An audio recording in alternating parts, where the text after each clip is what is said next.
சரித்திரத்தை குறித்து அவர் சொல்லும் போது எங்க தொடங்கியிருப்பாரு அப்படின்னா ஆபிரகாம்ல இருந்து இல்ல ஆதாம் வரைக்கும் போயிருப்பாரு.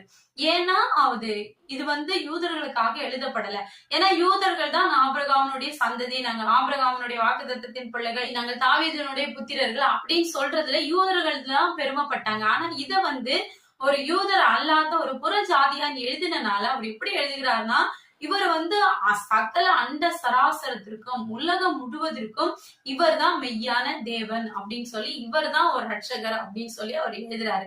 இயேசு கிறிஸ்து தான் எல்லாத்துக்குமே, அது யாரா இருந்தாலும் யூதர் என்றும் யூதர் அல்லாதவரா இருந்தாலும் எல்லாருக்குமே இவர் தான் கடவுள், இவர் தான் நம்மளை ரட்சிக்க வந்தாரு அப்படின்னு சொல்லி அவர் எழுதுவாரு. இந்த சுவிசேஷத்தை எடுத்துக்கிட்டீங்க அப்படின்னா ஒரு நபரை மட்டும் எடுத்து சொல்லப்பட்டு அவருக்காக எழுதப்பட்டதா இருக்கும்.